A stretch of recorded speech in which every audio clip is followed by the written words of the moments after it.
আসসালামু আলাইকুম রহমতুল্লাহ। আলহামদুলিল্লাহ আলহামদুলিল্লাহ, এতবার আলহামদুলিল্লাহ কেন বলছি জানেন? আপনাদেরকে একটা আনন্দের সংবাদ দেওয়ার জন্য। আপনারা সকলেই জানেন মেজর জিয়াউল আহসানকে কয়েকদিন আগে বিমানবন্দরের বিমান থেকে কিন্তু গ্রেফতার করা হয়েছে, কিন্তু তাকে থানায় নেওয়া হয় নাই, তাকে একটা হেফাজতে হয়তো রাখা হয়েছিল। কিন্তু এই জিয়াউল আহসানকে গণগমকারী গণ আটককারী জেনারেল জিয়াউল আহসানকে আজকে পুলিশ গ্রেফতার করেছে। তো প্রিয় দর্শক, যারাই এই ভিডিওটা দেখেছেন, যারাই এই নিউজটা পেয়েছেন, আপনাদেরকে বলবো পুরো ভিডিওটা প্রত্যেকটা মানুষের কাছে শেয়ার করে দেন। পুরো ভিডিওটা কিন্তু শেয়ার করে দেন, প্রত্যেকটা মানুষই যেন এই খবরটা, এই খুশির সংবাদটা জানতে পারে। এবং আমাদের ইউটিউব চ্যানেলে এখনো সাবস্ক্রাইব করা না থাকলে আমাদের ইউটিউব চ্যানেলটি এখনই সাবস্ক্রাইব করে রাখুন, নিত্য নতুন এই সমস্ত নিউজগুলো সবার আগে পাওয়ার জন্য।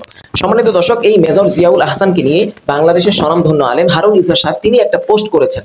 এই লেখাটা আমি আপনাদেরকে পড়ে শোনাইবো, তারপরে কিছু কথা বলবো, অবশ্যই আপনারা সেই কথাগুলো শুনে যাবেন। জিয়াউল আহসান বহু গুম খুনের কুখ্যাত নায়ক হযরত আহমদ শফি রহমতুল্লাহ আলীকে 5 মে রাতে বিমানবন্দরে গিয়ে লাথি মারতে চেয়েছিল, শায়েককে অকথ্য ভাষায় গালিগালাজ করেছিল।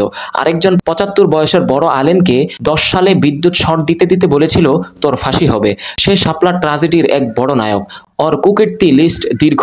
সে যেন পালাতে না পারে। খালেদা জিয়ার ধমকে কিছুদিন দেশ ত্যাগ করে আবার বিরাট প্রমোশন পেয়েছিল দেশে ফিরে। তাদের শাস্তি না হলে অপরাধীদের স্পর্ধা বন্ধ হবে না।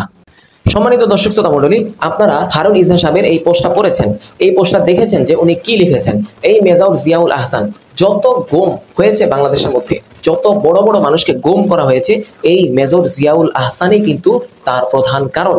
এই কিন্তু বাংলাদেশের বড় বড় মানুষ যারা আছে তাদেরকে গুম করে এই সমস্ত আয়না ঘরে রাখতো। এই সমস্ত আয়না ঘরে রেখে মানুষকে কষ্ট দিয়ে, হয়তো কাউকে গুলি দিয়ে মেরে পতেঙ্কা দিয়ে তারা ভাসিয়ে দিত, পাথর দিয়ে নিচে ভাসিয়ে দিত।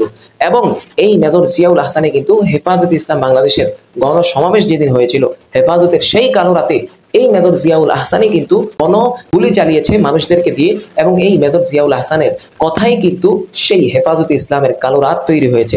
এগুলো আপনারা সকলেই জানেন। বাংলাদেশের আয়নাঘরের ভিতরে কত বড় বড় মানুষ, কত শ্রদ্ধাভাজন মানুষ, কত শিক্ষিত মানুষকে 10 বছর 12 বছর গুম করে রেখে এই কালো ঘরের ভিতরে তারা রেখেছে।